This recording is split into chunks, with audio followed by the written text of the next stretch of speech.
Twitter पे, Facebook पे मुझे बहुत ज़बरदस्त तरीके से ट्रोल किया जा रहा है, धमकियां दी जा रही हैं इन लोगों के फॉलोअर्स द्वारा कि मुझे यूट्यूब पर आना है, मुझे अच्छा दिखना है, मुझे भंगियों की तरह नहीं दिखना है। अपनी भड़ास शांत करने के लिए दलितों के घरों में जाता है। सिद्ध है और सेलिब्रिटी है जैसा कि आपने बताया, लेकिन सेलिब्रिटी होने के बाद उसको ये लाइसेंस नहीं मिल जाता कि वो किसी भी जाति के प्रति इस प्रकार की भावना रखे और ये इस प्रकार की भाषा का प्रयोग करे।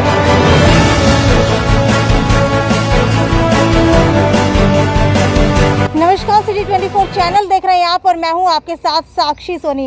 लगातार एफआईआर करवाने का दौर जारी हो चुका है और आपको बता देते हैं कि हिसार के अंदर ही, जी हाँ, हिसार थाने के अंदर ही बड़े बड़े अभिनेता, राजनेता के ऊपर एफआईआर दर्ज करवाई गई है, वो भी एक आम इंसान के द्वारा। कौन है वो आम इंसान? शायद उनके नाम से आप सभी परिचित होंगे, लेकिन आपको बता देती हूँ कि तारक मेहता का उल्टा चश्मा फेम आर्टिस्ट बबीता, जिसका नाम आप सभी ने सुना होगा, मुनमुन दत्त, उसके खिलाफ एफआईआर दर्ज करवाई गई है। युवराज सिंह क्रिकेटर, उनके खिलाफ एफआईआर दर्ज करवाई गई है। रामदेव के खिलाफ करवाई गई है और भी बहुत सारे। युविका चौधरी जो प्रिंस नरूला की पत्नी है, बिग बॉस जो जीते थे, प्रिंस नरूला उनकी पत्नी है, उनके खिलाफ भी एफआईआर दर्ज करवाई गई है। और आज जो है हरियाणा के बॉलीवुड स्टार रणदीप हुड्डा के खिलाफ एफआईआर दर्ज करवाई गई है। यही वो थाना है जहां पर एफआईआर दर्ज करवाई गई है।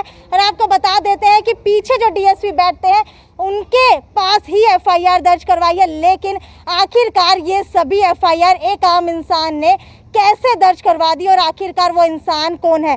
तो मेरे साथ एडवोकेट रजत कलसन यहाँ पर मौजूद है, जिन्होंने ये सभी की सभी एफआईआर दर्ज करवाने का काम किया है। सर, सबसे पहले मुझे ये बताइए कि आप इन सभी लोगों के ऊपर एफआईआर दर्ज क्यों करवा रहे हैं? देखिए, 1989 में भारत की संसद ने एक कानून बनाया था जिसे हम अनुसूचित जाति व जनजाति अत्याचार अधिनियम के नाम से जानते हैं। ठीक है। और उस कानून में स्पष्ट प्रावधान है, कोई भी अनुसूचित जाति का व्यक्ति को, उसके पूरी कम्युनिटी को या उसकी कम्युनिटी के किसी महान नेता को या महापुरुष को जाति सूचक शब्दों से अपमानित करेगा तो उसके खिलाफ कानूनी कार्रवाई होगी। तो अभी हाल में ही सबसे पहले युवराज सिंह ने एक टिप्पणी की थी और एक टिप्पणी करके पूरी दलित जाति को, अनुसूचित जाति समाज को नीचा दिखाने का काम किया था। उसके खिलाफ हमने थाना शहर हंसी में एफआईआर दर्ज कराई और वो थाना शहर एफआईआर में दर्ज होने के बाद वो हाई कोर्ट का उन्होंने रुख किया है और अपनी वहाँ पर वो जमानत मांग रहे हैं। इसी तरह अभी हमारी नोटिस में आया है कि मुनमुन दत्ता ने भी एक वीडियो जारी किया था और उसने भी वही टिप्पणी की थी जो युवराज सिंह ने की है।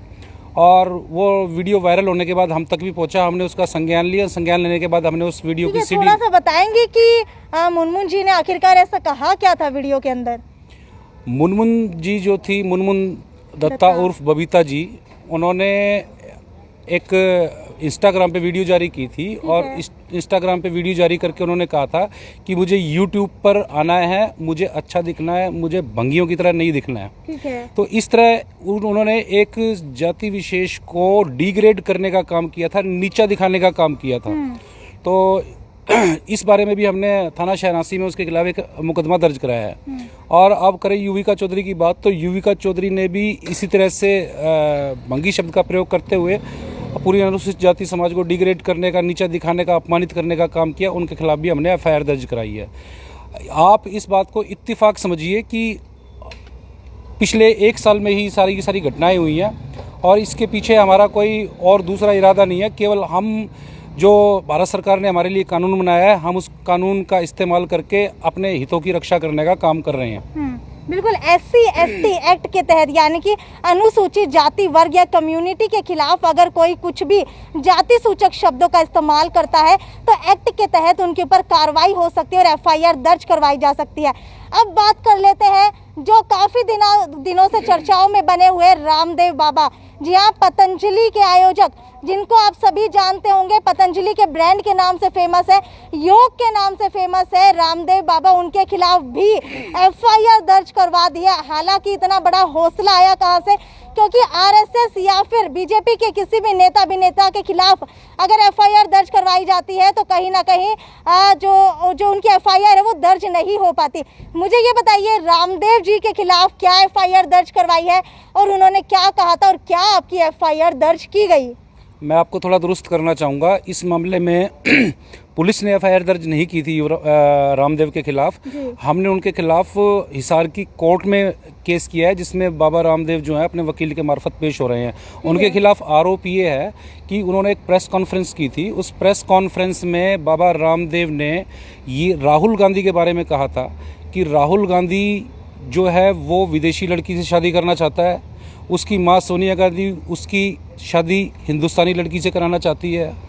तो इस कश्मकश में उसकी शादी नहीं हो पा रही है, तो वो अपनी भड़ास शांत करने के लिए दलितों के घरों में जाता है और वहाँ पर हनीमून मनाता है। इस तरह बाबा रामदेव ने पूरी एक दलित कम्युनिटी की जो महिलाएं हैं उनको एक कटघरे में खड़ा कर दिया, उनके ऊपर लांछन लगाने का काम किया, और इसलिए हमने उसके खिलाफ कोर्ट में कार्रवाई की है और पूरी उम्मीद है कि बाबा रामदेव को इस मामले में सजा होगी।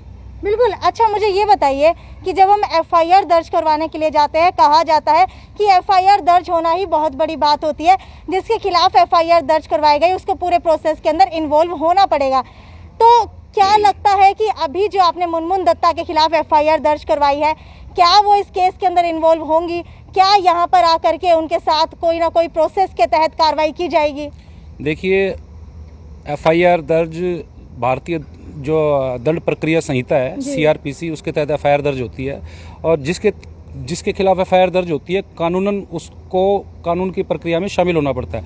उसको अपना बयान भी दर्ज कराना पड़ता है, उसको जांच में भी शामिल होना पड़ता है, और उसके खिलाफ सबूत गिरफ्तारी पाई जाती है तो उसको गिरफ्तार भी होना पड़ता है और जेल भी जाना पड़ता है। आप देखिए, बाबा रामदेव के खिलाफ हमने कार्रवाई की। बाबा रामदेव हालांकि इस समय आज के टाइम में भारत की बहुत पावरफुल शख्सियत है, लेकिन वो भी अपने बचाव में उनको वकील करना पड़ा और हिसार में अपना केस फेस कर रहे हैं। युवराज सिंह गिरफ्तारी से बचने के लिए हाई कोर्ट गए हुए हैं और उनको हाई कोर्ट में अभी तक कोई राहत नहीं मिली है। इसी तरह मुनमुन दत्ता है और जो युविका चौधरी हैं और रणदीप हुड्डा है, इन तीनों के खिलाफ भी एफआईआर दर्ज, 2 के खिलाफ एफआईआर दर्ज हो चुकी है, तीसरी के खिलाफ आज हो जाएगी। और इन लोगों को भी कानून का जो प्रोसेस है उसका हिस्सा बनना पड़ेगा। और इनके खिलाफ तो सीधा एविडेंस है, इनके खिलाफ वीडियो है जिसमें ये गलत बोलते हुए नज़र आ रहे हैं, और हमको पूरी उम्मीद है और हम पुलिस जो कार्रवाई है उसका ऑब्जर्व भी कर रहे हैं, और इनको 100 में से 100% पुलिस को गिरफ्तार करना पड़ेगा, इनको जेल जाना पड़ेगा। और हमारा मकसद केवल इतना है कि जो लोग हम लोगों को, अनुसूचित जाति समाज के लोगों को आसानी से गालियां बक देते हैं, अपमानित कर देते हैं, उनके लिए एक लेसन है कि आगे से सोच समझ के बोलेंगे। बिल्कुल। रजत कलसन के बारे में आपको बता दूं कि मेन तौर के ऊपर ये हांसी के रहने वाले हैं और 15 साल से एडवोकेट हैं।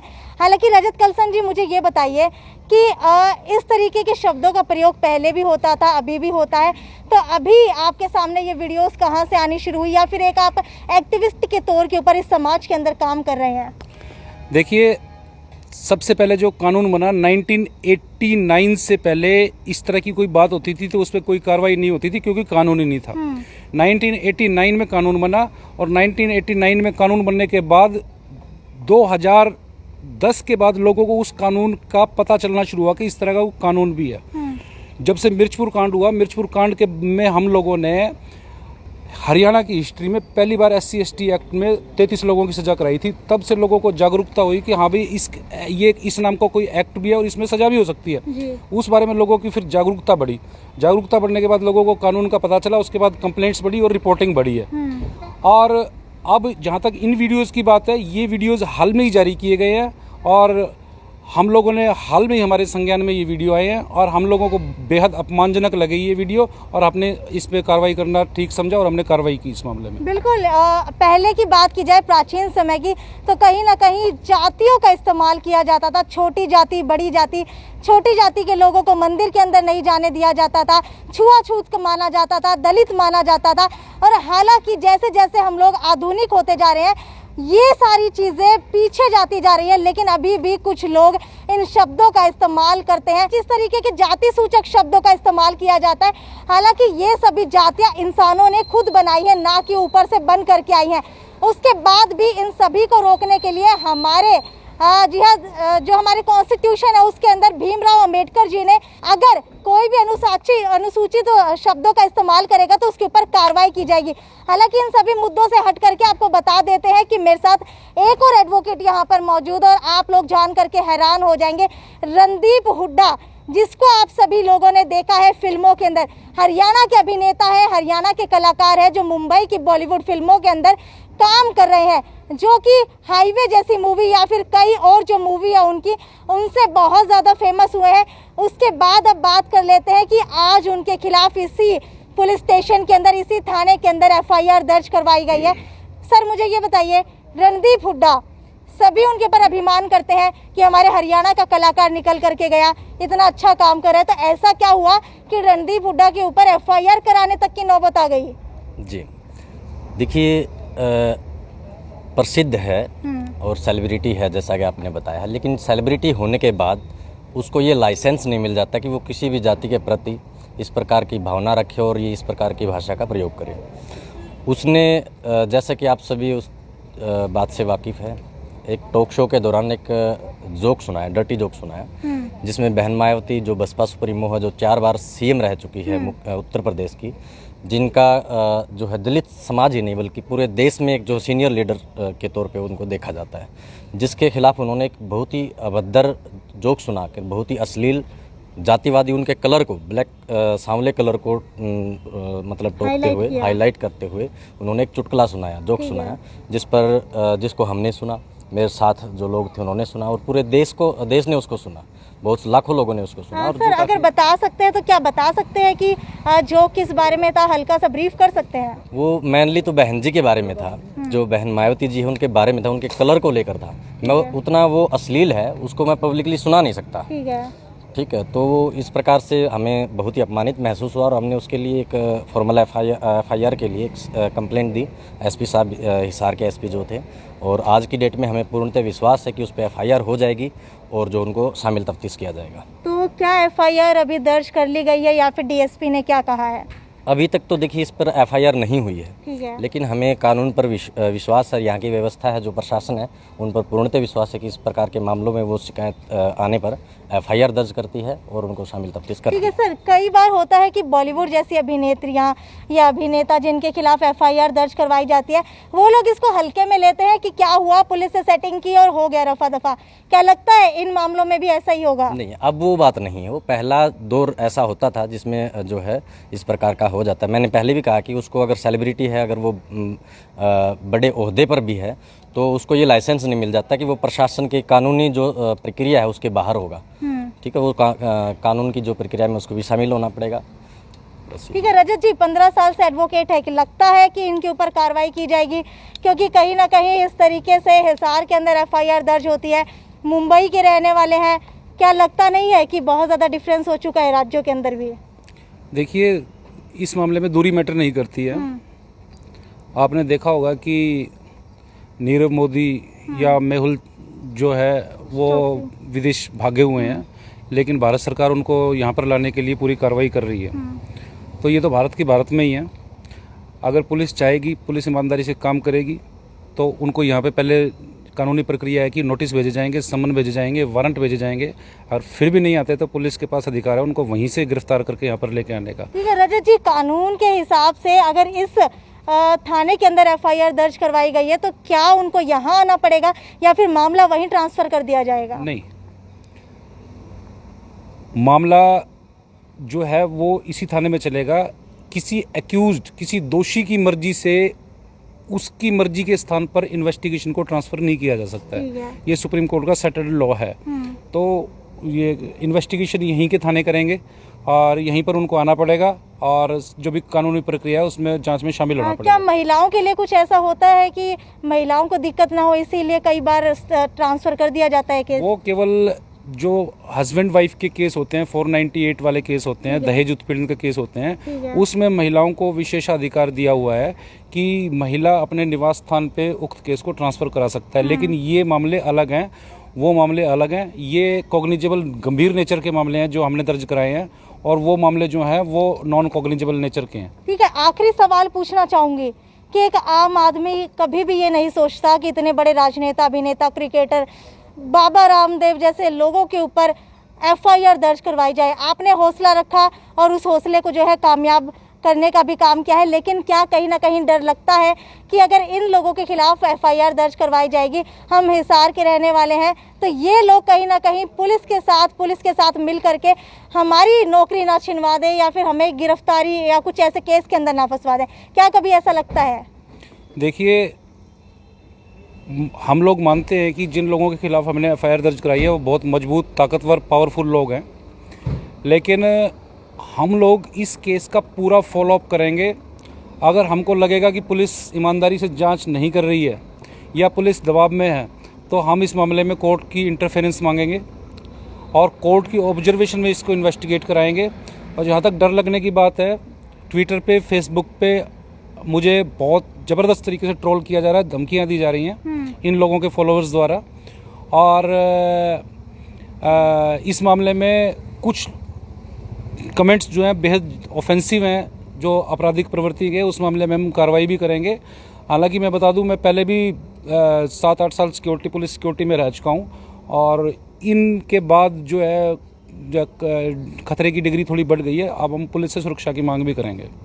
जी ठीक है, तो ये हमारे साथ रजत कंसल थे, जिन्होंने हमें साफ तौर के ऊपर बताया कि अभी ट्विटर की बात की जाए तो धमकियां मिलनी अभी से ही शुरू हो चुकी हैं। आगे आने वाले दिनों के अंदर देखते हैं कि किस तरीके का दौर रहने वाला है, क्योंकि सुरक्षा के मद्देनज़र बिल्कुल कहीं ना कहीं जो है सिक्योरिटी प्रोवाइड करवाई जानी चाहिए, क्योंकि इस तरीके से बड़े बड़े सेलिब्रिटीज़ के ऊपर केस करवाना अपने आप में बहुत बड़ी बात है, क्योंकि आम इंसान इसके बारे में सोच भी नहीं सकता। रजत कंसल जी, आखिरी सवाल एक बार दोबारा से पूछना चाहूँगी कि कहा जाता है कानूनी प्रक्रिया में पैसा बहुत ज़्यादा लगता है। अगर हम किसी के ऊपर केस करते हैं, वो केस से पीछा छुड़वाने के लिए इतना पैसा मांगा जाता है, इतना पैसा लगता है कि वो बंदा खुद ही केस छोड़ करके पीछे चला जाता है। ये हम सब की धारणा बन चुकी है। तो क्या इस केस के अंदर भी कुछ ऐसा होगा, या फिर सरकारी वकील आप लोगों को प्रोवाइड करवाया जाएगा, या फिर आप खुद ये केस लड़ेंगे? देखिए, इस मामले में हम थोड़े से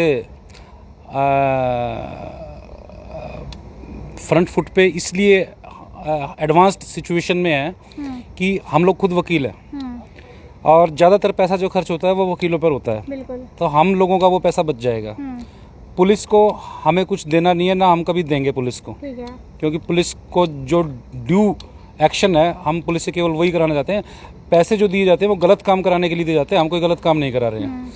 और इसलिए हम लोग इस मामले में थोड़े सौभाग्यशाली हैं कि हम लोगों को कहीं पैसा नहीं देना पड़ेगा। वकील है, कोर्ट में भी हम पैरवी कर रहे हैं, आपके सामने थाने में भी खड़े हैं, और हम लोग केवल अपना जो मेहनत है वो लगा रहे हैं।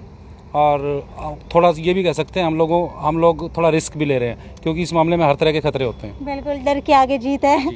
ठीक है, तो ये हमारे साथ रजत कंसल थे, जो हमें साफ तौर के ऊपर बता रहे हैं कि अभी अभी यहाँ पर रिस्क लेवल बढ़ चुका है, सिक्योरिटी शायद दी जाए, और हो सकता है इतने बड़े सेलिब्रिटी के ऊपर केस करवाने के बाद कहीं ना कहीं खतरा ज़्यादा बढ़ चुका है, रिस्क ज़्यादा बढ़ चुका है। लेकिन देखते हैं कि हमारे भारत सरकार की न्याय प्रक्रिया कितनी कामयाब जो है होने वाली है। क्या हमारा न्यायालय जो है इनको इंसाफ दे पाने में कामयाबी हासिल कर लेगा? ये थी साक्षी सोनी की रिपोर्ट, सिटी 24 चैनल हिसार।